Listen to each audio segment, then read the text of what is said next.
Uh-oh. Looks like we lost you, Stephen, once again. This happened last time. But, all right, you're back. All right, All welcome right. in.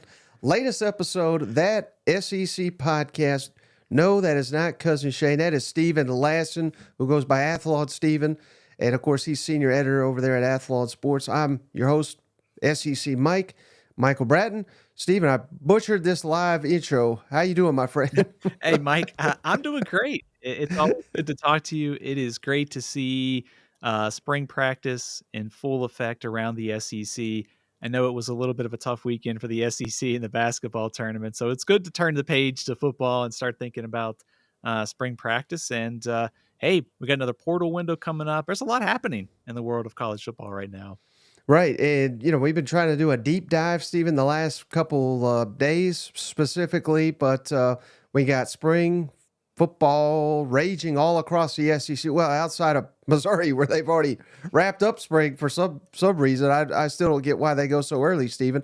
But you came up with a great idea for this episode of the show. We love hitting on all 16 SEC teams if we have an opportunity to do so. And we did, thanks to Stephen, who he came up with the idea of what will define success for each and every SEC team. So basically, what are they trying to accomplish during their camps? And again, I realize Mizzou has already had their camp, but I come up with something for them anyway, and I'm sure Stephen did as well. But I appreciate you, Stephen, for coming up with this idea. Yeah, I'm always excited to talk about spring ball. I think there is an element of like a grain of salt. What do you take from spring practice? Because freshmen are not all the way in. Transfers have not yet arrived. There are more transfers to come. A lot of coaches seem to think that spring is just more about the basics and the fall is about more depth chart battles and things like that. But that being said, I still think there's a lot we can take away. And with the kind of what's ahead this season with the expanded playoff, we've got a lot of new quarterbacks in the league as well. There's a lot of opportunity here this spring to start finding out what's the success of some of these questions, and also some of the questions that we still have going into the fall practice as well. Yeah.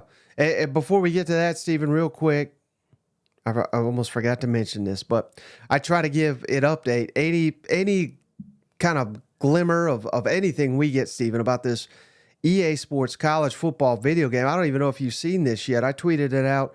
I uploaded it. I'm going to throw it up here on the screen. But someone has done a Freedom of Information Act, and they landed, Stephen, this is great, Mizzou's field, how it's going to look in the game. We got the day, we got the night, and man, this is 4K footage. Remember, PlayStation, what is it, Xbox 360? That was a far cry from 4K. But I just love the attention to detail here on Faurot Field. They're in Columbia, and just any of these little glimmers of this game makes it, to me, seem more and more like it's actually happening. Oh, it is actually happening, but there's a lot of people doubting that. But it's wild, Stephen. I mean, I'm sitting here looking at 8 screenshots of a grass field, and I'm jacked up.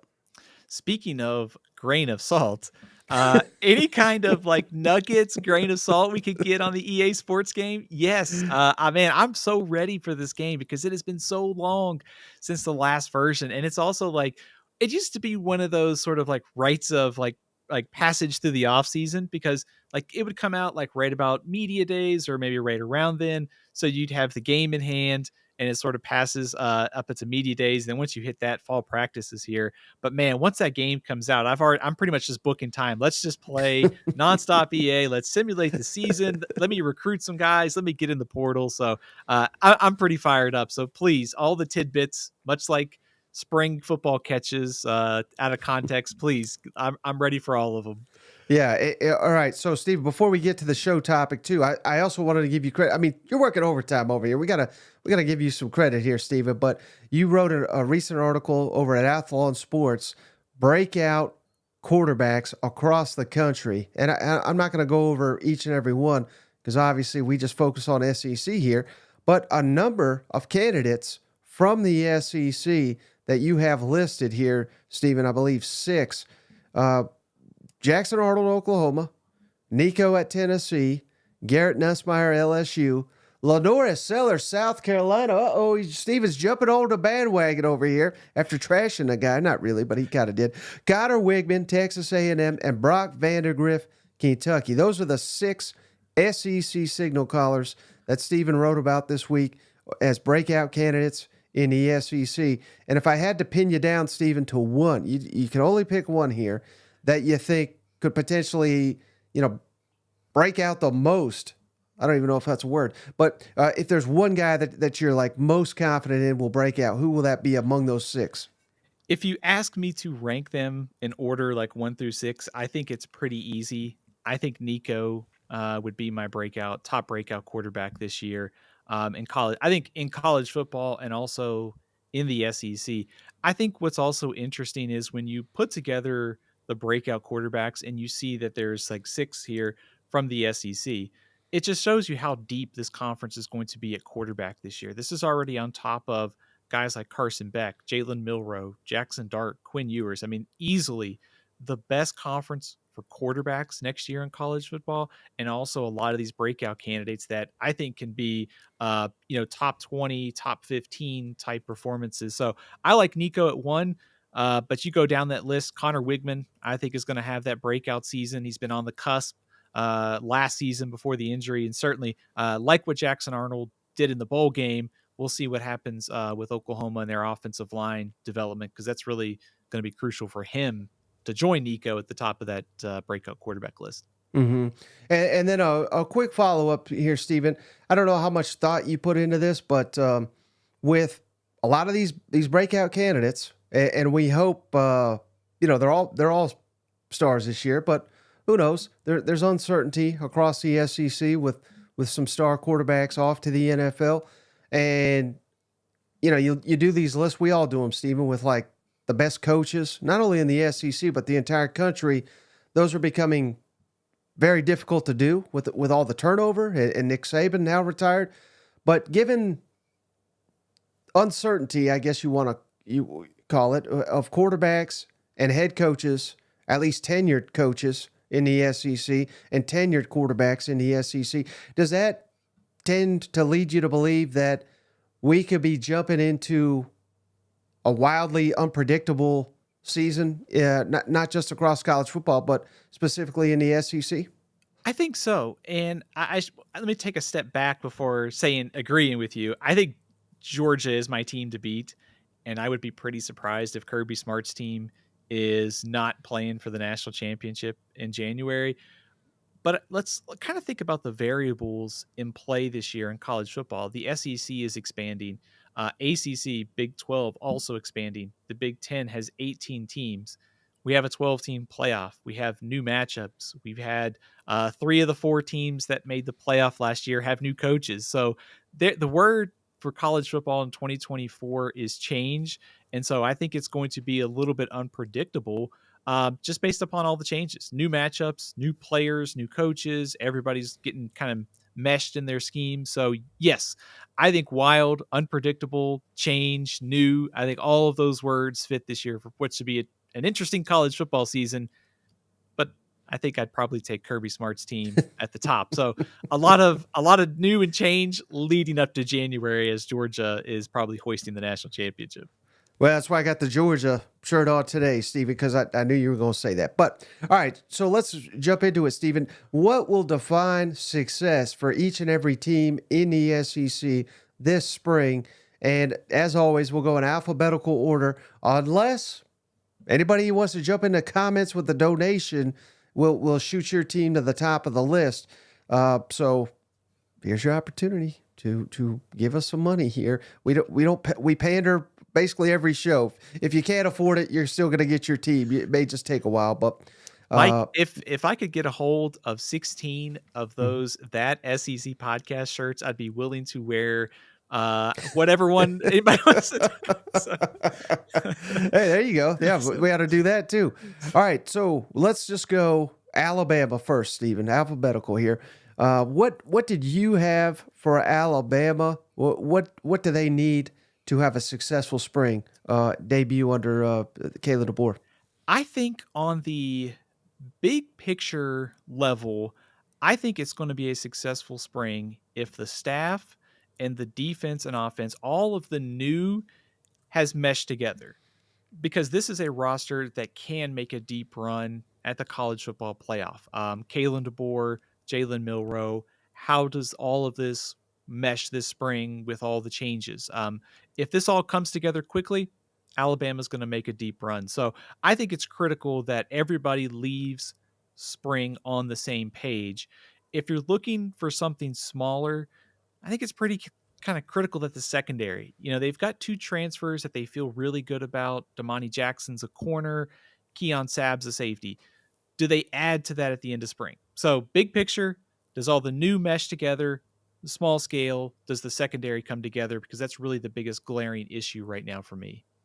Well, I'll do mine in a second, Steven, but hey, cousin Corey, appreciate you. $2 donation. So he says Vols. So I'm going to skip directly to Tennessee, Steven, before we finish Alabama. But I'm going, no surprise, I don't think here, defensive backs. I think we've got to, not necessarily that we have our starting unit assembled, because in today's era too, I mean, we should always make that kind of caveat where you're not going to come out here and name a bunch of starters. I mean, I was, quite frankly, Steven, I was stunned when Sam Pittman said, the plan is to name a starting quarterback by the end of spring. I was like, well, good luck to all your depth, because everybody's going to transfer out. So we can't be naming starters technically, but so much transition at Tennessee in the defensive backfield, and that has kind of killed us in the Josh Heupel era, where if everybody had a lockdown secondary, they'd be better. I get it. But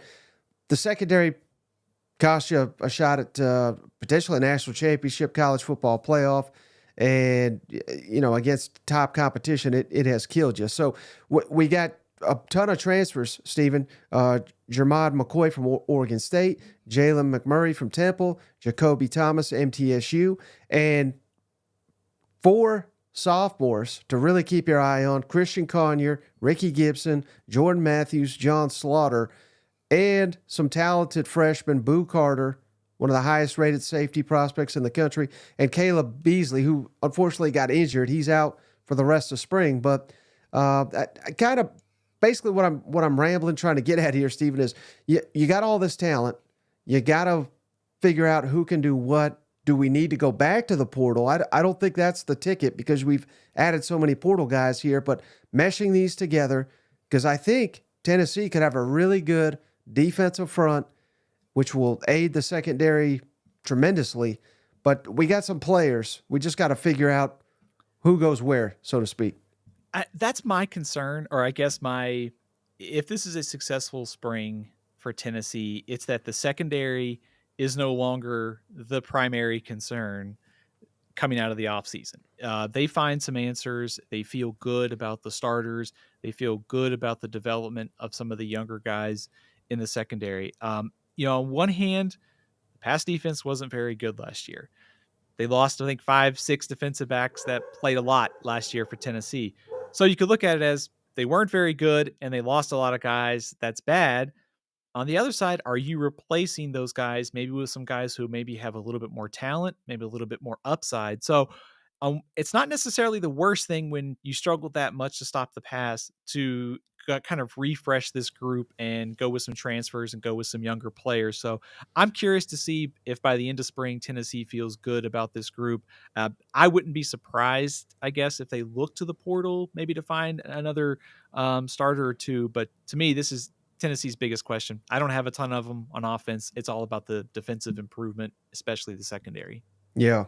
Well, now we got a big tap donation here, Steven. Cousin Dakota here, $20 donation. Appreciate you, cuz he's a Mizzou fan. So again, Alabama getting bumped. I love Bama getting bumped here because Mizzou's taking over the SEC. But for me, Steven, I think it's kind of twofold. It depends on if you want to go team specific. It's defensive backfield for me, just considering the pieces they lost to the NFL. But you're bringing in Pride from Clemson, who was big in this. I can't even call it a spring game with a straight face, Steven. It was two-hand touch, whatever it was. But we do have some outstanding safeties with Charleston, Burks, and Carnell. So I think we're good there. But I think the real thing you wanted to accomplish, Stephen, in spring for Mizzou was just a sense that hey, we have not accomplished anything, and maybe I'm just getting that more from the fans and a little bit of Eli Drakewitz staying old business and all this. I mean, it was a hell of a year. I'm not trying to take away from anything they did, but if you're sitting here and you're celebrating what you did last year, you're going to miss the boat this year because the way the schedule lines up, I'll throw up the schedule here. The way the schedule lines up and who you got coming back, you are about to make a college football playoff run. It's the height of stupidity, Stephen. These people are like, well, I think Mizzou's going to go 7-5 this year. I think, 8-4 if they're lucky. I mean, I'm not seeing the losses. At Alabama is going to be a very, very, very difficult game to win. But beyond that, I'm not saying they're going to go 11-1 for sure or anything, but I think they're going to be favored in damn near every one of these games outside of Alabama. So you take care of business, you go 10-2, you're probably 90% a lock to go to the college football playoff, but only if you're locked in. If you come out here, if they're playing me in the locker room, which I know they're not, but if they're playing me in the locker room, they're like, by God, all we got to do is show up. We're going to go to the college football playoff. You got to get that out of this team. You have to ensure that the chip on your shoulder that you had last year, that you bring it into this year, because I think that it could be the biggest roadblock for Mizzou. Yeah, I agree with you. I think that's a great point because it's not something that we can necessarily look at like returning starters and statistics and say we usually do. This team returns 16 starters. They're going to be projected high in the SEC. There is the element, and I think if you're a Missouri fan, you've probably already seen this, that Missouri was a one-year wonder. They kind of came out of nowhere. That's going to be the national perception, I think, in some spaces because they sort of did come out of nowhere last year, and there are trends of teams that do that and then regress the next year. So I think to your point, the staying motivated, staying hungry, kind of that theme of last season, why not us? Like, why stop here? If you're Missouri, this is a roster and a schedule that is built to win right now. The expansion of the playoff comes at the right time for Missouri because they have one of the best quarterbacks in the SEC. I think Luther Burden's probably going to end up being preseason first team All-America, maybe the best receiver in college football by some coming into the year. So I think for me, it was a successful spring because when I watched the sort of the two-hand touch game that they played, I saw the new faces pop. I saw Caden Green. I saw Tarano Pride. I saw McClellan. I saw Darius Smith. The new faces that they needed to deliver stepped up and played well, albeit it is a scrimmage. But for me, if we did this exercise in February, what I would have said was I want to see the new faces on both sides of the ball step up so they can maintain that momentum from last year. And I think so far, so good. Mm-hmm. And then Cousin Carl came through with $10. Good job, Cousin Mike and Steve.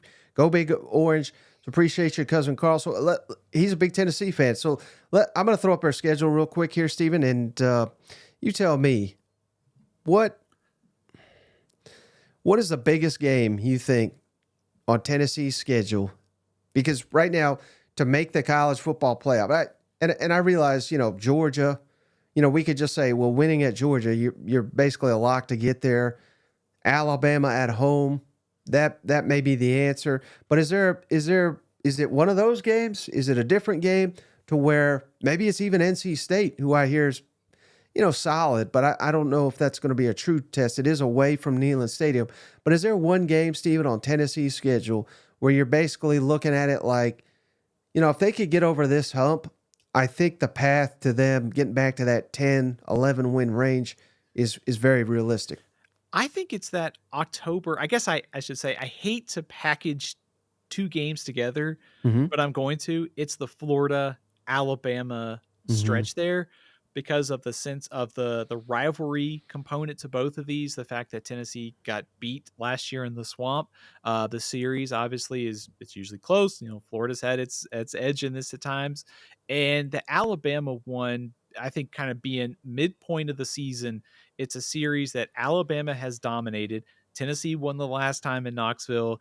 If they can win that game on October 19th, especially it's a prime setup for Tennessee to do so with all the new at Alabama. To me, that's big, obviously, for their playoff hopes, because I think you have to assume that they will be an underdog on November 16th. Like, barring some sort of massive injuries for Georgia, Right. that might be the only game that Tennessee's an underdog in. Am I crazy to think that? No, not at all. But I would think playing particularly in Athens, Stephen, you want Georgia to be like a 28-point favorite, because even if you're a pick 'em or a .5 favorite on the road in Athens, Kirby's going to have them boys locked in. Yeah. Something to prove, disrespect card. But we've seen this play out before, and it ain't pretty. So it's basically I think you got to catch Georgia looking ahead, napping, whatever you want to call it, not taking you as seriously as they should. That's about the only time I see Georgia lose in the last 3, 4, 5 years. Yeah, I agree with that. I think it's going to be tough for Tennessee to catch Georgia probably in that state in November as they're gearing up for the playoff stretch, and also the fact that the game is in Athens. But I think that's a huge, like, when you look at Tennessee's schedule and the way it breaks down, the fact that they get Oklahoma early in the season, there's kind of like a test, another game or two before they go to play Florida and Alabama at home. You get 2 more tests before you play Georgia. Their schedule sort of breaks up nice in terms of where their toughest games are probably going to be. I do think we should talk about that NC State game. I think it's a break for Tennessee that is not in Raleigh, because NC State at home, especially at night, is one of the better atmospheres in the ACC. So that could have been a really tricky road trip for Tennessee, but it's in Charlotte, so it'll be a little bit more of a probably neutral site, Tennessee home crowd there. But that is an NC State team that will probably be better by November than they are in September. So again, I think that's a big break for Tennessee. Yeah. All right, Stephen. Well, hey, I still haven't given you my Alabama, what they need to accomplish, and for me, and this may be easy to kind of pinpoint here, but to me, it's finding answers in the defensive backfield, going from Nick Saban's defensive system to the Kane Womack defensive system, losing Kool-Aid and Terrion McArnold, who it sounds like Arnold may be a higher draft pick than Kool-Aid even, but they're both likely going to be top picks here, maybe first rounders. Caleb Downs, obviously off to Ohio State. Trey Amos was at Ole Miss. Antonio Kite, Auburn. Des Ricks, A&M. Christian Story, Kentucky. Jake Pope, Georgia. I think I nailed the ball, Steven. But the fact that you're losing all these guys and you ain't losing them to Marshall and Toledo and Miami of Ohio. You're losing them to big-time SEC programs at Ohio State. I think that gives you an indication that all those guys would have played and potentially started at Alabama. So for me, I know they're getting Malachi Moore back, who's a fine player, but they'd really be hurting without him too. But I just feel like going to a new system, and I realize I've heard it. Saban's trying to help them make that transition, all that. That's fantastic. It's easier said than done. I think that's the biggest question mark, because I'm a little afraid, if I'm Alabama, that we are transitioning away from a defensive dynasty, although they play some pretty good offense down in Tuscaloosa too. But I'm afraid we're transitioning to more of an offensive, and we may not. Maybe maybe that's not fair to Kalen DeBoer, but just with his reputation with offenses and everything like that, I think we're going to more an offensive side of football, and maybe that'll be embraced in Alabama. I don't know. I think all that matters is probably wins. I think no matter if it's a high-powered offense or a shutdown defense, I think all that matters is wins. I do think it will be hard, probably for Alabama fans. There's probably no probably about it. If they're giving up, 27 points a game, Kane Womack's not going to last too long as the defensive coordinator. But I think you just expect some natural transition here too, just because you're losing so many guys. You are changing schemes, even if Nick Saban is helping to some extent sort of bridge that gap.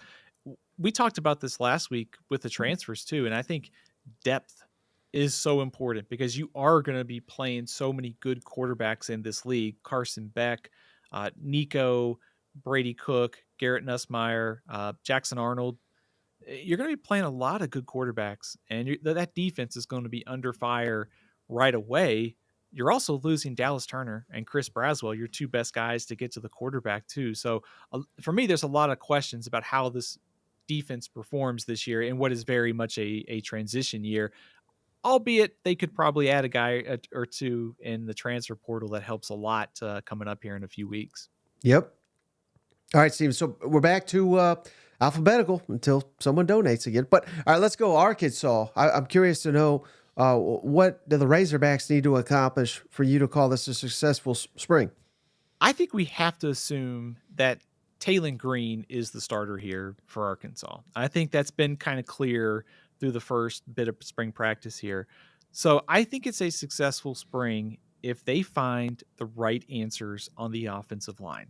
It's a group that brings back two starters, but last season, 2.9 yards per carry in SEC games. That was the worst in the conference last year. So now you're counting on a sort of part-time player at Tennessee to be your starting center, a transfer from San Jose State to be your starting left tackle. Your two most important positions on the field and transfers that are going to have a lot to prove. So I think the scheme is better. The play caller is better. Everybody seems to be maybe on the same page, but that offensive line holds the key for me for Arkansas and having a successful season.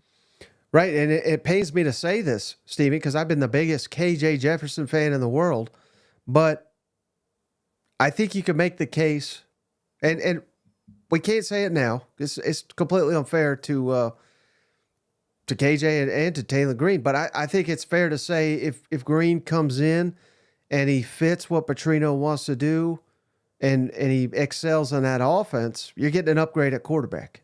I think that'll be proven if all those things happen. And that's nothing to take away from KJ, but he regressed big time. So, I got the exact same thing you do for Arkansas. Identifying offensive line, that is going to be massive. Chamblee, left the team and all that. You're bringing in transfers that can help. So it sounds like Fernando Carmona is going to be entrenched as your left tackle. What is Keyshawn Blackstock from Michigan State? What does he give you? Addison Nichols at Tennessee. He's a decent player, but we've got some guys here. Josh Braun, Tykees Crawford, Patrick Kudas. We have got some talent. And it's wild to me, Stephen, that we're sitting here wondering if Sam Pittman could get an offensive line going. But that's where we're at, because I think they have the pieces to be effective around the offensive line. But do they have the offensive linemen? Clearly, they didn't exiting the season. Otherwise, they wouldn't have went so heavy in the portal. And they may have to do it now with Chamblee, not playing that. They may need to add someone else.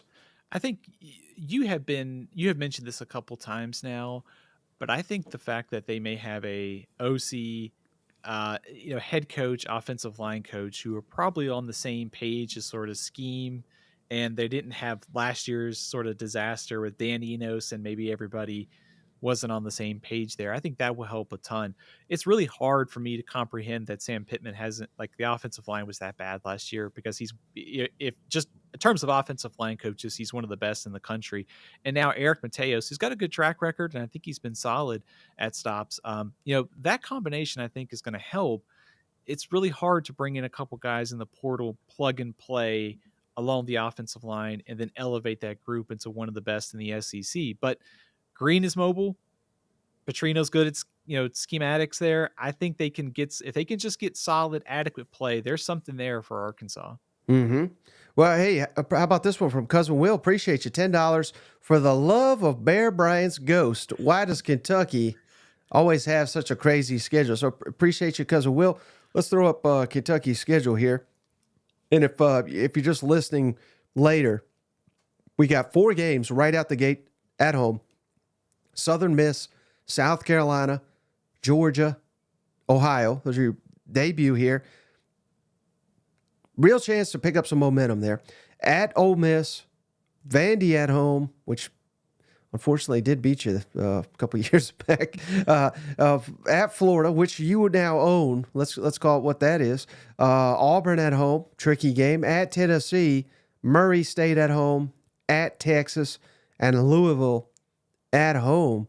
I don't know. Do you think that is as treacherous a schedule as Sir Will? I actually think there's some opportunity there for Kentucky. I think when I'm looking at that home slate, you've got Louisville, Auburn, and South Carolina, 3 swing contests coming in Lexington. I think you have to hope if you're Kentucky that they go 3-1 in those first 4. Obviously, Georgia and Ole Miss will kind of tell you where you stack up a little bit in the SEC. But if you can get to 3-1 in the first 4, pick off Vanderbilt, Auburn, Murray, and Louisville, there's your over. There's your 7. There's at least hitting the 7-win mark. Obviously, if you're a Kentucky fan, you want a lot more. But if you're a Kentucky fan and you want to take a road trip going to Oxford, Gainesville, Austin, or Knoxville, that's a pretty good road trek. But getting some of your swing games at home has got to be at least encouraging, right? Oh yeah, I think so too. So again, we went over their over under on the last episode, and it's just surprising to me, Stephen, that if you remove the COVID year, which was a wacky year, all conference schedule and all that, they've won more than 6.5 every year since 2016. So it's unique that it's so low, but I think it gives you a sense of where we're at right now with Mark Stoops, and to me it feels like we could be on a downward trend, or maybe he swings it back. But what's going to be paramount for their biggest, how do we come out of Lexington with a successful spring, Stephen? I think it's all about getting Brock Vandagriff in to the Bush Hamden offense and make sure it fits him like a glove, get him completely comfortable with it, because they're another one that's got a lot of weapons around the quarterback position. And hey, I'll be so happy to be wrong about Brock Vandagriff. And not that I've said anything horribly bad about it, but I kind of question all the hype and all that. But who knows, Stephen?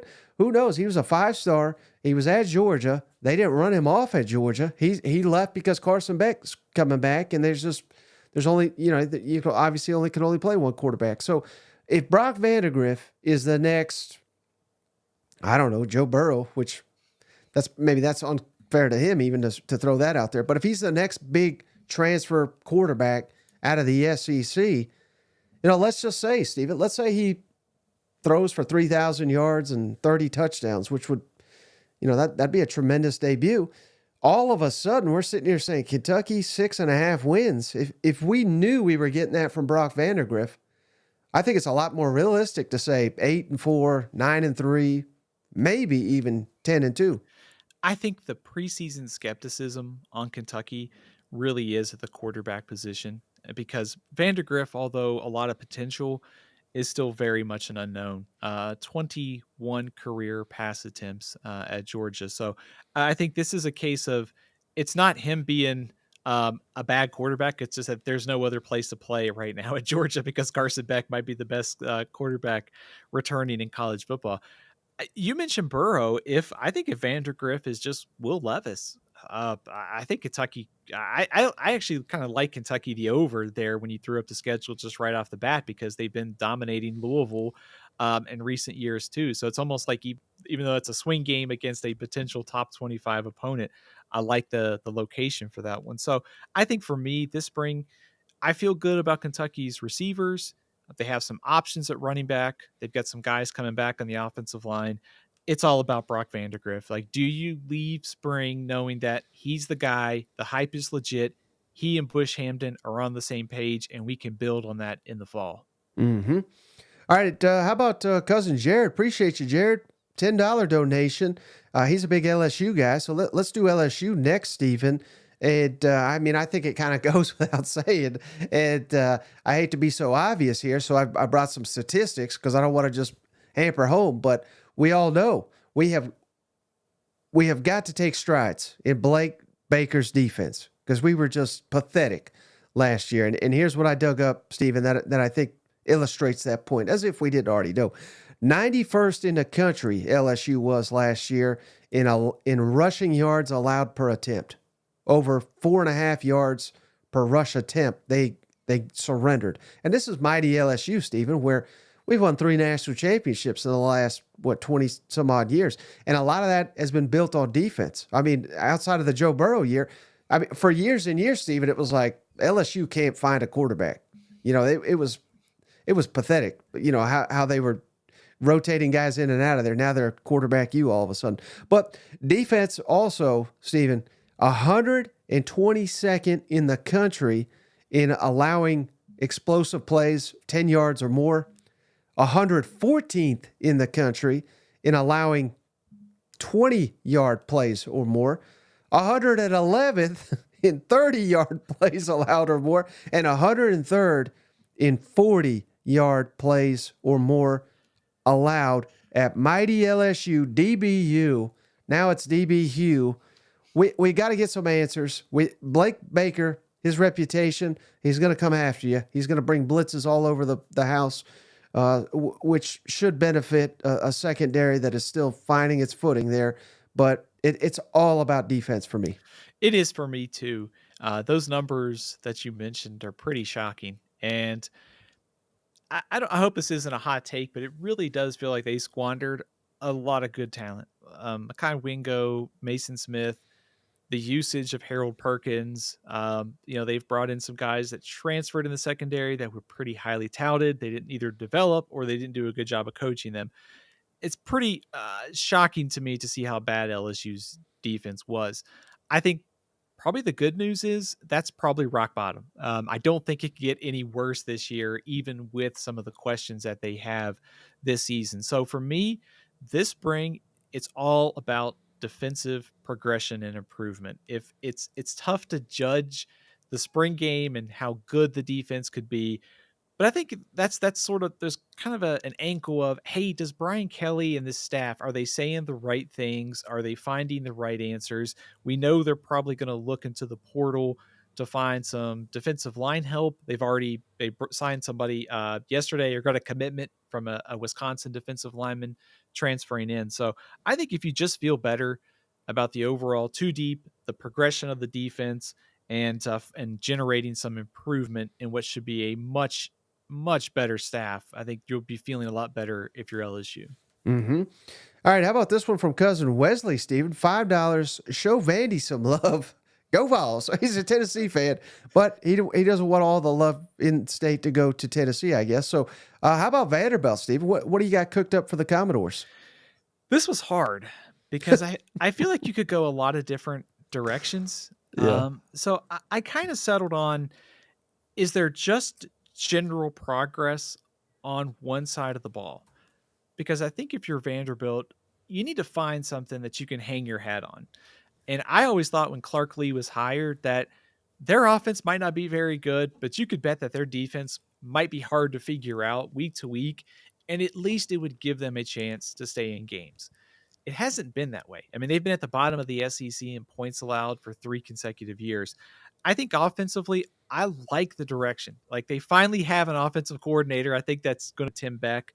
And they brought in, 3 quarterbacks, 2 that have started before, and Diego Pavia and Nate Johnson. So I think, is there progress on both sides of the ball, but also can you find one area, whether it's offense or defense, and really build your team around that into next season? And it might be the offense, because either Pavia or Nate Johnson, I think, has a chance to be a difference maker in some of those games for Vanderbilt. Right. And I don't know if you are aware of this, Stephen, because this just was news to me. Maybe it was well known and it just slipped past me because it's Vanderbilt. But apparently Clark Lee is taking a lot more hands-on role with the defense this season. So I was going to put emphasis on the defense as well. 122nd in the country, Vanderbilt was in defensive scoring efficiency.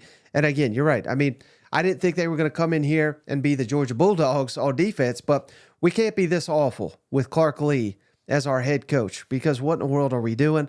And I've even it's been relayed to me, Stephen, and this is kind of sad, kind of comical. I don't know where you want to go with it, but they bring in Jerry Kill to be kind of like, I don't want to say the head coach because that's completely disrespectful, but it's like he's come in to handle a lot of the head coaching duties, and I know he's got health stuff too, so maybe that is perfect for him to where he doesn't have to be a full-time head coach. He could just be a part-time head coach, and Clark Lee can emphasize on defense and just being respectable on that side. I mean, but this is what, year 4?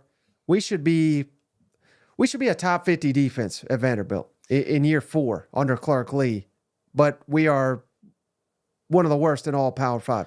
Yeah, I think the Jerry Kill pickup kind of went under the radar because I think, to your point, if Clark Lee is working more with the defense, that means he's probably not doing the other head coach things, which are NIL, transfer, roster management. You need to have somebody you can trust in those roles. So I think Jerry Kill, I mean, his track record as a head coach is very good, and he's won at some difficult jobs. I think that's the perfect kind of guy that you need in the off-field role. So I think if you're Vanderbilt, there's your optimism. You have maybe a better setup on the coaching staff. You have your head coach taking on a greater role on defense, and you have some quarterbacks that are interesting and can certainly maybe help your offense take a step forward while your defense also trends in the right direction, and maybe the Commodores are just more competitive this year. Mm-hmm. All right, Stephen, we've run out of donations, so we're going back to alphabetical here until someone kicks it in here and gets their team to the front of the line. How about them Auburn Tigers, Stephen? What is something that they need to come away with to have a successful spring? I think the passing game being on the same page. We saw this last year, whether it was the in-game performance, the comments from the coaches. It didn't seem like this group was on the same page. Peyton Thorne was up and down. You had receivers dropping passes. Auburn receivers dropped 20 passes last year. They need better play out of this group, whether it's Cam Coleman, whether that's Robert Lewis, the Georgia State transfer. They have some interesting new additions there. So I think it's the passing game. Peyton Thorne taking a step forward, receivers, quarterback, all on the same page. Mm-hmm. And, it's interesting, Stephen, kind of, I don't want to just repeat what you said, but I did find some stats here because I had a good feeling that's where you were going. So to me, it's more about being more explosive on the offensive side of the football, which is, kind of what you're saying there. We need to identify the players that can get us there. But how about this, Stephen? Explosive play rate. Auburn last season, 102nd in the country in yards of 10 plays of 10 yards or more. 102nd. 94th in plays of 20 yards or more.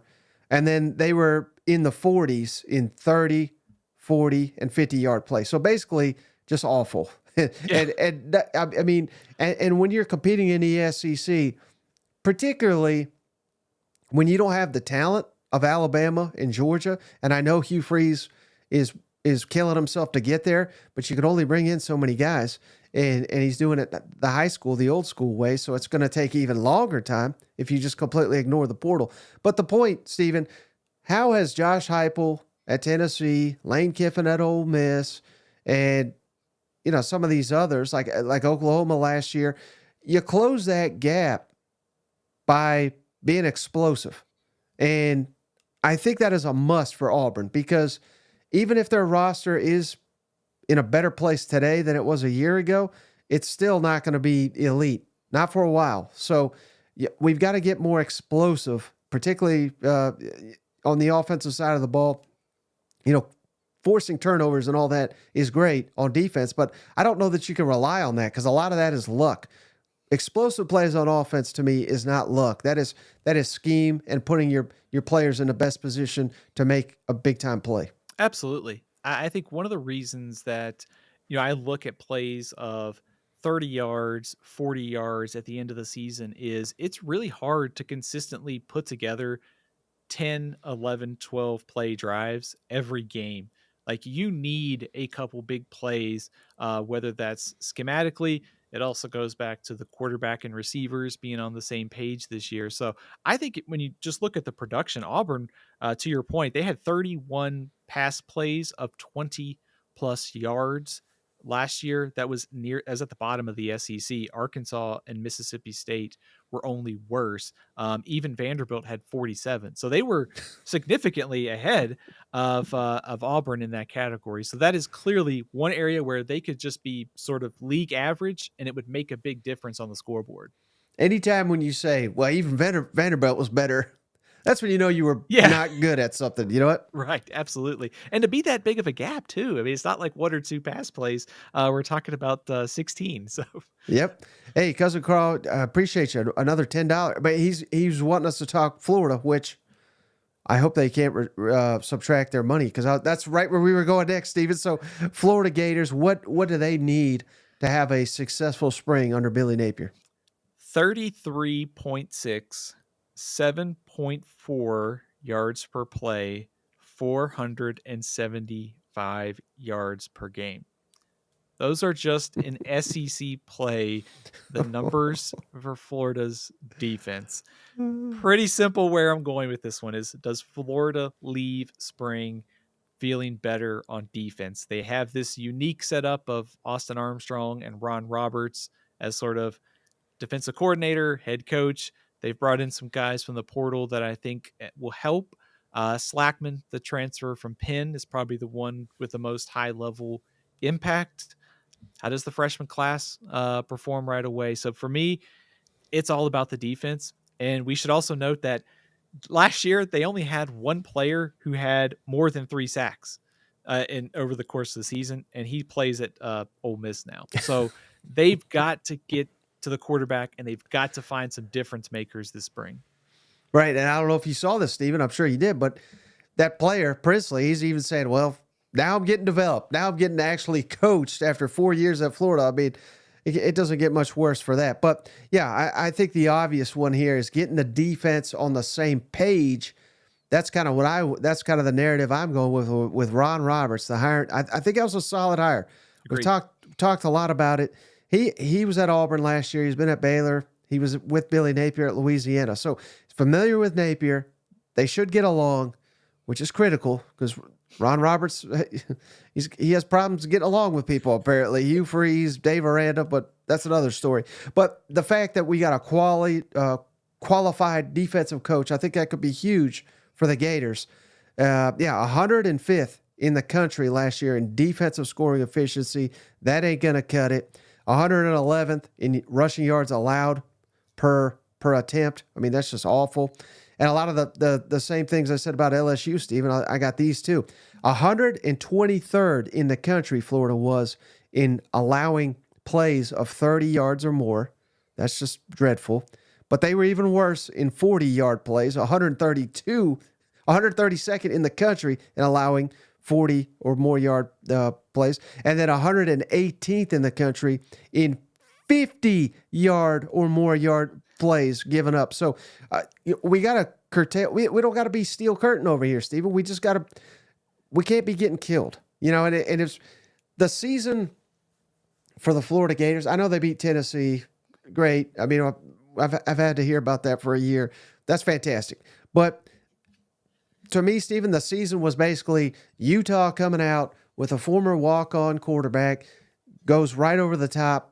Big touchdown, and you're sitting here saying, oh, God, here we go again. Like, it feels like they never recovered from that. So we just got to eliminate those plays. And you're not going to do it all season long or anything, but you just – let's not have that happen at the first possession of the first game. That would be an improvement. Yeah, it's also a little striking to me that Florida is the only team – well, I take that back.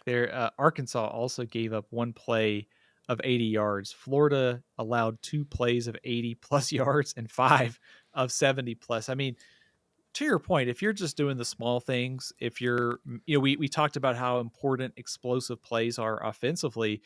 If you make teams, even if you're giving up a bunch of yards, you're willing to trade yards for not giving up big plays, and finding a way eventually to get off the field on third downs or in the red zone. So just doing some of the simple things. If you're Florida, getting to the quarterback, uh, don't give up big plays, force a couple turnovers.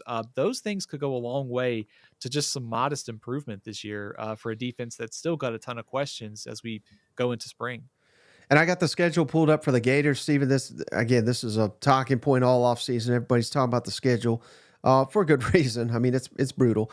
But Miami, Sanford, and A&M right out the gate, all at home. At Mississippi State, Central Florida at home, at Tennessee, Kentucky at home, Georgia and Jacksonville, of course, at Texas, LSU and Ole Miss at home, and then at Florida State. Is there a game circled similar like I asked you about Tennessee, Stephen? Is there one for the Florida Gators where you kind of got circled that if they can win this one, maybe we can get on a roll, get some momentum, and maybe this is not quite as daunting as it appears on paper?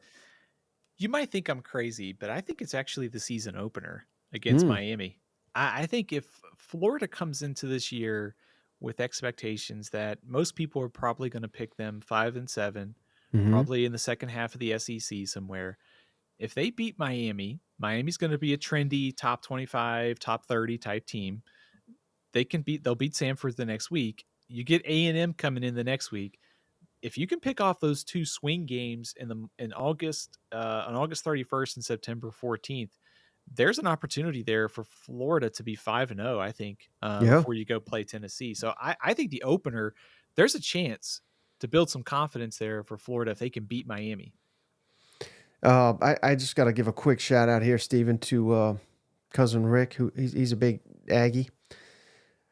Every show, it doesn't matter who we're talking. Well, I mean, it's got to be someone that's on the Aggie schedule, of course. But he's like, it don't matter who we're talking, whether it's Florida or Texas or Mizzou or on and on. He says their first loss, A&M. Every time. All right, Steven. So how about Georgia? This was the one that was the most difficult for me to come up with. Because we're on the same page here. They're going to be preseason number one, or at least they very likely. They appear to be a lock for the 12-team playoff, and they're probably going to be favored in every game, even though they've got a very daunting schedule compared to last year. And I think had anybody, if anybody not named Georgia was playing this schedule, I think people would be like, my goodness, at Bama, at Texas, at Ole Miss, Tennessee at home, Clemson, neutral site, although it'll be more dog fans there than anything. But this is an incredibly difficult schedule, but it may not appear it compared to most just because how good Georgia is. Yeah, last year, Georgia took a lot of criticism for its schedule. It definitely won't take that kind of criticism this year, because if they go undefeated on that slate, right, they will have earned it.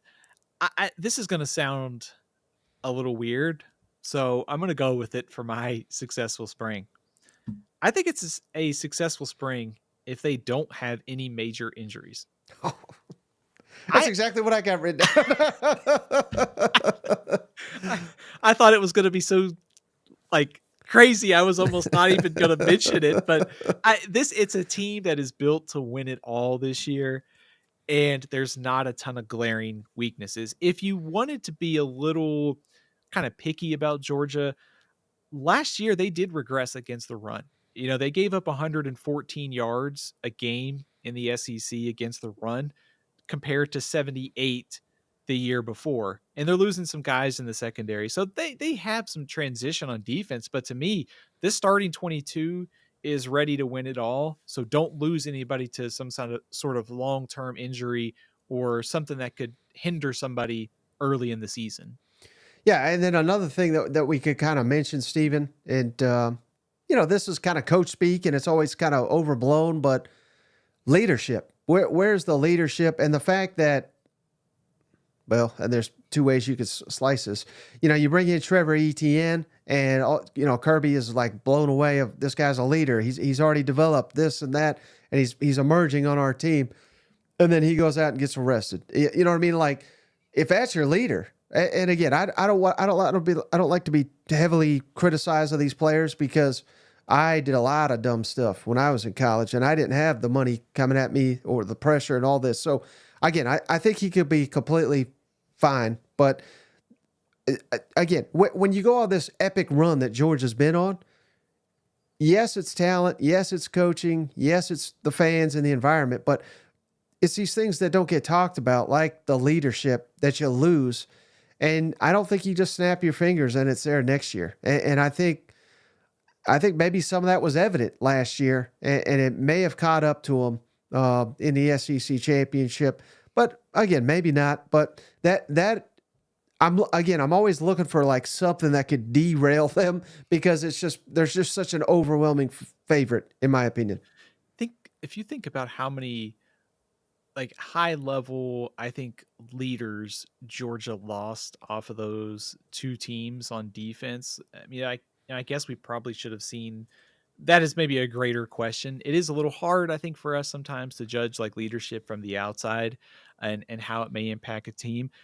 But I think for Georgia, one of the biggest things will be fighting complacency. They're going to be favored in every game. They're going to be the preseason favorite. We've seen Kirby has no trouble keeping these guys motivated, but fighting that complacency and having that leadership to keep everyone focused for what is now a tougher and longer season will be something to watch. Yeah. Now, Stephen, here's Cousin Rick. $10 donation. Appreciate you, Cousin Rick. And again, don't forget Notre Dame is the first loss because they obviously play the Aggies in the opener. So let's jump ahead to the Aggies here, Stephen, for Cousin Rick. What is something that that A&M needs to accomplish in the first spring under Mike Elko? Mike, I think as a kind of a side note, I think something interesting to keep an eye on for Notre Dame is their starting quarterback is Riley Leonard, and he transferred in from Duke. And Benjamin Morrison, one of their corners, is an All-American over there at Notre Dame. Both of those guys just had off-season surgery, and they say they will be 100% come the fall, but that is something to watch. That is going to be two of Notre Dame's best players. So if you're an A&M fan, maybe something to monitor over the next couple months. I think for A&M, when I look at this team in a big picture sense, I think they are very much a kind of sleeper in that discussion to be in the top 25. I think you've seen some of the early projections. They don't have Texas A&M in. If they do, they're sort of at the back half of that. But I think in order to go from 25 to 30 to 15 and higher, to me, it's offensive line and line of scrimmage. Because I think this is a group that's had experience, it's had talent. I don't think Steve Adazio was the greatest offensive line coach for Texas A&M. They have improved significantly in that department with the hires that Mike Elko has made. They've got a lot of guys back, and they brought in some guys from the portal. How does this all fit together? Because keeping Connor Wigman healthy is priority number one, because if he stays healthy, they've got the running backs, they've got the skill talent for this offense to take off. So I think line of scrimmage for A&M is critical. It's a line of scrimmage league. You look at some of those matchups coming up. Are both sides of the ball up front in good shape this spring? Will be successful if they are. Yeah. Well, and this is the only one, I believe, Stephen, where I kind of went this route with it, but not focusing on a specific position or anything like that, but just establishing a new culture under Mike Elko. That's what I'm going with, because it's something that you've talked about, and I believe strongly that, we needed a change here. And their talent's not an issue. And I think, year after year of Jimbo being on the hot seat and not getting it done in the big games. I mean, I think this started to weigh on the players and all the NIL and all that, and just, I don't want to say being a laughing stock, because that's not quite right, but there's just a lot of shenanigans kind of going behind the scenes. And I'm trying to remember how you worded it here, Stephen, but basically just put an adult in charge, take care of business. If we can get that done, and I realize they lost, a lot of players via the portal. Well, they added 20 something players too. So I don't know that it's an equal trade by any means, but I just think I don't think the roster is in any way in dire straits, given Great. what he inherited and what he's now brought in via the portal. So I don't think we need a complete reinventing of the wheel here. We just need to push forward all together, new culture, and being discounted. I think will be good, really good for A&M after the last 3-4 years of being overhyped. Let them be underhyped. Let everybody go under. You're going to get killed by Texas. Notre Dame's top 10. They're going to wreck you. Florida, Billy Napier, he'll get you this year. On and on and on. That would be the narrative that I would be pitching down there in College Station. Just hope for the best, expect the worst, and let this team surprise you. And I think that's what we want to get accomplished. Basically, get all the ego out of College Station. I think one of the kind of themes I think for Mike Elko is blue collar, like hard work. I don't think, Jimbo, I think too much talking, too much of a showman.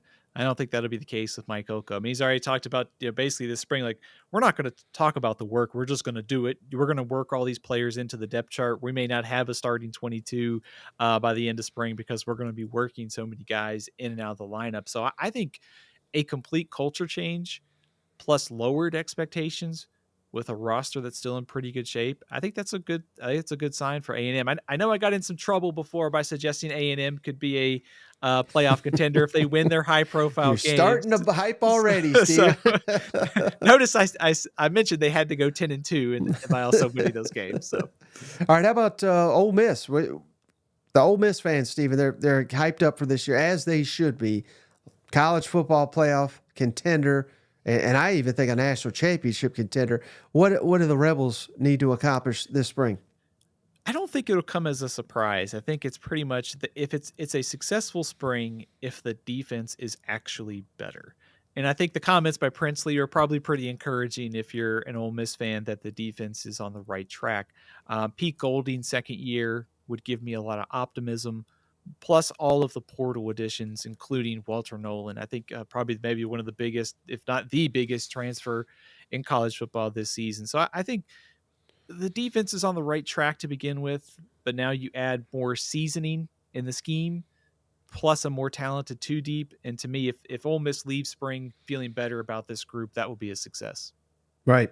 And again, this is a little off the wall, Stephen, but how about establishing chemistry with all these new pieces? Because I think this will be clearly this is the best roster that Lane Kiffin's had to work with at Ole Miss. I don't even think that's debatable. But a lot of that is we look at all the portal additions, but mostly that's because all the guys are bringing back. So I think that can help because normally, Stephen, it's like we're bringing in all these. It's basically like last year. It was we hired Pete Golding, and let's just blow up the defense. Now we're in year 2, and we're bringing a lot of those guys back on offense. Obviously, quarterback, receiver, a lot of offensive linemen. But I just think that all they're bringing back will help speed up the chemistry process, and to where we don't get that early. I don't know how early it was. I think it was like week 4 where they just kind of laid an egg against Alabama. I don't think we're going to get those performances this year because it's not a complete trying to fit all these pieces together and get the most out of them. So I don't think that chemistry and things of that nature is something that Lane Kiffin thinks a ton about. But I think if they want to do something special, they have to do it this year because you'll lose. I'll throw up their schedule again. You'll lose one of these early games you shouldn't, like a Wake Forest, like a Kentucky, like a South Carolina. I think you can kiss your playoff hopes goodbye because unless you get a lot better. But basically the point I'm trying to make is if you're losing to Kentucky, you're losing to South Carolina, you ain't beating LSU on the road. You probably are not beating Oklahoma. You certainly are not going to beat Georgia, on and on and on. We have got to meet expectations when we cannot trip early. I think maybe the simplest kind of explanation is the bar has been raised and Ole Miss is all in for 2024 on making the playoff. Like much like Missouri as far as returning talent, schedule, opportunity, it's there for Ole Miss. I think on one side of it, if they lose like at Wake Forest or Kentucky, the good news is they could win out. The playoff allows them a little bit more of an opportunity to get in. But that being said, I do think that early season schedule could be key for the defense too, because there's a lot of favorable matchups in there. Wake Forest is a team that's going to be reloading this year that wasn't very good on offense. Georgia Southern has a new quarterback this year too. That early season schedule for Ole Miss, those first 6 games, allows you some time to sort of find your footing on defense before you get to the Garrett Nussmeier, Jackson Arnold, Carson Beck kind of portion of your schedule. Mm-hmm. All right. How about Mississippi State, Stephen? Year 1 under Jeff Lebby, a lot of change. What do they need to get done this spring in Starkville? I think it's a successful spring if the offense is firing on all cylinders, because both sides of the ball, it is a massive overhaul. Just 3 returning starters, the fewest of any team in the SEC. So I think if the offense, when you take a step back and look at this group, 5 new starters on the offensive line, new quarterback, new scheme, new coaches. Woody Marks is gone, lost a couple other playmakers too. There's a lot of new here, but I think for Mississippi State to make a bowl game in Jeff Lebby's first season, if they're going to get to 6 wins, it has to be on the strength of their offense. So I think this spring is all about finding the right pieces there. Mm-hmm. Well, and kind of piggybacking off that, see, I mean, you could go any direction. You could say, getting Blake Shapen, acclimated in the offense. I think you could say identifying running backs and tight ends, which they're completely new on this roster now. You could say receivers, get on the page with the quarterbacks and all that. But I'm focusing on the offensive line, Stephen, because a lot of change, bringing in a ton of transfers. Jacoby Jackson, Texas Tech. Marlon Martinez, LSU. Macklin Pounders, I butchered his name, I'm sure. From Memphis, Ethan Miner, North Texas. And I would even throw in tight ends because they'll be involved in all this too. Justin Ball, Vanderbilt, Cam Ball from Buffalo. All these pieces, Stephen, we've got to have, we've got to give our quarterback time to throw the football. And this scheme allows for, you don't have to have an elite offensive line. Tennessee and Ole Miss, they've had good offensive lines, but they're not caliber of some of the elite in college football. But because of the pace, because of the scheme, you can kind of work around your offensive line a little bit, but that doesn't mean you can just throw out anybody out there. So I think it's all about the offensive line. If Mississippi State can have a solid offensive line, I think they're going to have a really good offense this fall under Jeff Lebby. But if they don't, could be a disaster. Year 1 at least. Yeah, I think the scheme offers an opportunity to sort of like level the playing field. I don't know if that's the right way to put it, but it allows them to at least be competitive right away, because I trust Jeff Lebby to figure things out offensively. And I think Blake Shapen, even though he was up and down at Baylor, is probably going to be able to at least kind of man the ship this season to get that offense going. So if Mississippi State gets to a bowl game, to me, it's the offense already just coming in and hitting on all cylinders, which means that those 5 new offensive line starters are really going to have to mesh this spring. And that's a really big challenge because they're not guys on the roster from last year. They were at different schools last season and coming into Starkville to play right away. Right. Well, speaking of offensive line, how about Oklahoma, Stephen? I may have jumped the gun here, but I have a feeling that's where you're going. Absolutely. It is the offensive line for Oklahoma. They had, I think, Troy Everett, one of the offensive linemen, was banged up in spring practice today. That's going to be something to watch going forward on a group that was already pretty thin to begin with 5 new offensive line starters. But you look at Oklahoma's defense last year, it's trending in the right direction. I trust Brent Venables here. There's work to do. But to me, this team, it's going to be hard to hide offensive line problems when you play Tennessee's front, Auburn, Texas, Walter Nolan at Ole Miss, Missouri, Alabama, LSU, of course. So it's all about the offensive line for me. Well, I knew you were going to say that, Stephen, so I just did a little bit different here. And I said, to me, and not that this is a huge concern or anything, but it's something that needs to be worked out, is Jackson Arnold, getting him as comfortable as possible and getting him to take full command of this Seth Luttrell offense. Now Luttrell was already there. He was an analyst, but he's going to put his fingerprints on it. They worked together in the bowl game. That was some wow moments. That was some no wow moments. Good and bad. Three picks, 2 touchdowns, 361 yards for Jackson Arnold. He flashed his immense talent. He flashed some serious issues. But let's chalk that up to a true freshman making his first start in a big-time atmosphere. We cannot have that in the SEC. We can't be playing Brett Favre football out here, not with what we have to work with against this conference. So, to me, obviously it's the offensive line, but I think secondly, we got to get Jackson Arnold fully comfortable, fully in command of this offense, because it's not quite the same as Kentucky by any means, but it feels like if we have a star quarterback, we can kind of work around some of these issues. Maybe we can steal a game or two that people don't have us winning if Jackson Arnold really is this good. Absolutely. Because Oklahoma's got the skill talent. I mean, their receiving trio that they're going to be able to start each week is up there for me in college football. I do wonder a little bit if Seth Luttrell now having a full offseason to work with Jackson Arnold and sort of mold the offense to him will help a lot, because they didn't have a ton of time to get ready for the Alamo Bowl, and trying to change everything probably was a heavy lift. So I think that offseason to sort of get to know each other, to mesh, I think will be really beneficial for Jackson Arnold. Mm-hmm. And I appreciate your shoelace $20 donation. Steven, he's calling you out. You keep questioning the Oklahoma O-line, but the coaches are happy with what they've got, and they already had young talent and brought in transfers, which that's all valid. But I would also say, Steven, I mean, how many times we sit here in the spring and the coaches are like, we're in trouble. We're in trouble, boys. We got nothing. You know what I mean? Like, this is the SEC. I'm just saying it. I mean, this is the SEC. They're tired of hearing it, but they're going to experience it real soon. And again, I'll throw up their schedule real quick, Steven.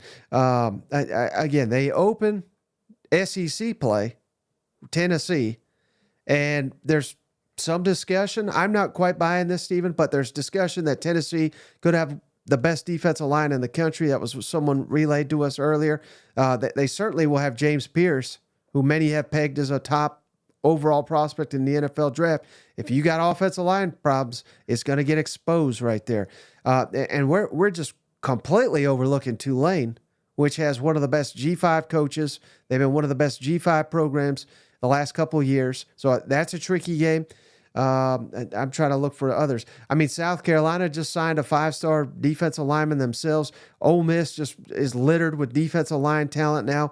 Texas, Missouri, Alabama, LSU, all these teams got very, very outstanding defensive lines, and I just completely overlooked Auburn. I mean, I'm just telling you, if your offensive line doesn't show up for any of these SEC games, you're going to lose them. I think maybe the easiest way to sum up this question is Oklahoma is probably trading out UCF, Kansas, West Virginia, and BYU for Alabama, Tennessee, LSU, and Ole Miss in defensive fronts.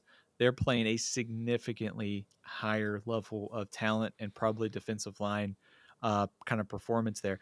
I will say, to our friend there who was mentioning the Oklahoma position, I think 2 words give me confidence, and that's Bill Bedenbaugh. I think he's one of the best offensive line coaches in college football, just consistently figures out the offensive line year over year. So I think, to me, the optimistic route is exactly what he laid out there. They've got guys they were developing. They brought in some transfers. They've got one of the best offensive line coaches. They can figure it out. But also, I think, keep in mind, Mike, something you said there too.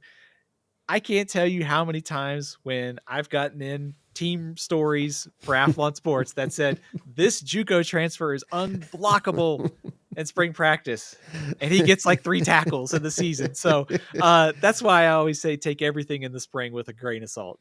Right. Yeah. Again, I hope it works out for all of you, but I've been doing this long enough.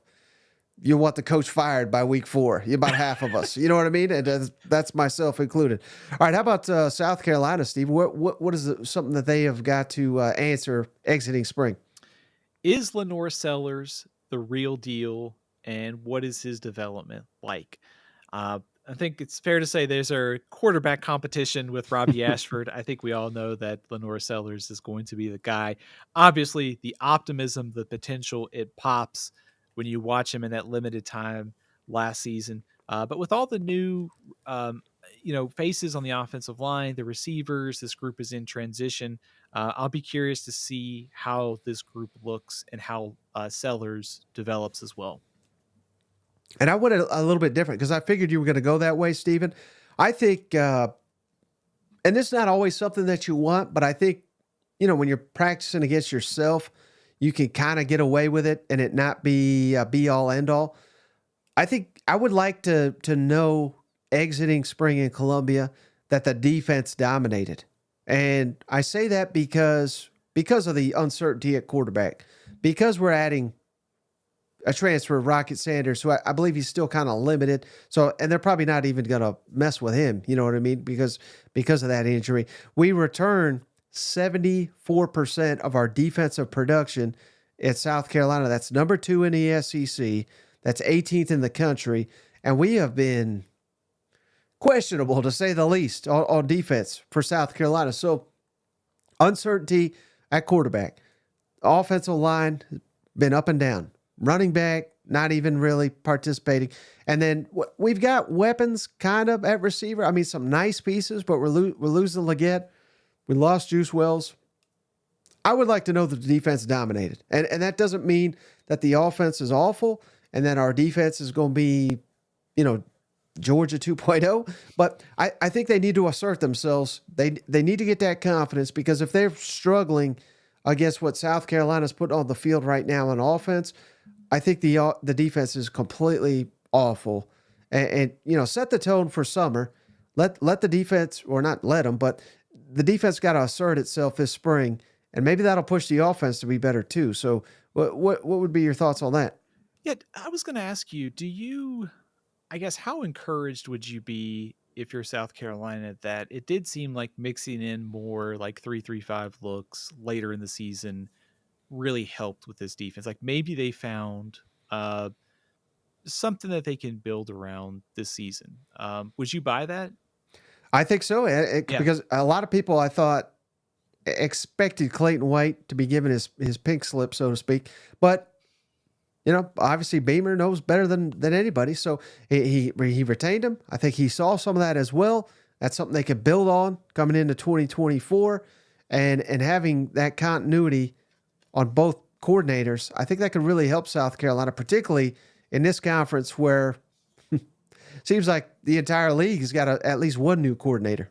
Yeah, and I think if you're South Carolina, I think they bring back 7 starters on defense. And I think we talked about their portal additions last week. They added some guys up front to sort of fortify that defensive line, guys who can maybe get to the quarterback better than what they were last season. A couple linebackers coming in too to add some depth. So I think if you're a South Carolina fan, I think there ought to be a little bit of optimism about the way the season ended on defense, plus some scheme tweak, and maybe the returning talent plus transfer additions. Mm-hmm. All right, hey, the last team we got here, Stephen, Texas Longhorns. They're excited. They're all in the comments. They're ready to dominate the SEC. Do they even have question marks? I've got 2 for Texas here. So I think it will be a successful spring, and these things are kind of in tandem. It's the defensive line and the secondary. We saw the secondary struggled at the end of last season, especially when they played Washington. They also had some issues against Houston earlier in the year. So I think, does the secondary find the right answers? And in tandem with that, the defensive front. They're losing 2 of the best defensive linemen in the country, Tavondre Sweat, Byron Murphy. Only 2 teams ran for more than 130 yards last year against Texas. And a big part of that was Sweat and Murphy. So I think the front and secondary, that tandem, how does that look? It's a successful spring if the coaches feel good about the new faces there. Mm-hmm. Yeah, I think you hit on it, Stephen. But 80 concern at all? There's probably not, but any concern that a lot of these new pieces they've added via the transfer portal, and I'm specifically thinking of Isaiah Bond, receiver from Bama, Tight end Amari Niblack from Bama, Silas Bolden, Oregon State, and Matthew Golden from Houston, who, I know you've talked at length about those guys. I believe they were all featured last week on our top 100 transfers. I mean, so the expectation is high for these guys, but just fitting them in with this offensive scheme with Quinn Ewers, any hesitancy we need to get going here pretty quickly. I know Michigan is going to be a shell of itself, but that's week 2. It's on the road. Of course, then you essentially got 3 weeks off before you play Oklahoma. So maybe there is no concern, but any lingering questions or doubts in your mind that these guys, how seamless their transition into Austin will be in Sarkisian's offense? My gut feeling is that it's probably going to be pretty seamless, but also I think it's fair to have some concern if you're Texas, just because like it's new faces. How do they fit in? Like, can they come in and all mesh with the scheme and with Quinn Ewers in one off season? I think so, but also I think it's fair to have just a small amount of doubt until we actually see it. Xavier Worthy was, pretty special. And I enjoyed watching him over the last couple of years at Texas. I wish he and Ewers kind of hooked up a little bit more on some of the deep passes that they had, but I don't have a ton of concern at receiver. It'd be pretty low, but also it's just until we actually see it kind of mesh and they'll get that early season test against Michigan, I have just a small amount of doubt there. Well, Steve, we went so long before getting on Texas. Let me ask you this too, because I'm so curious. I'm so fascinated about Texas, Oklahoma coming into this conference, Stephen.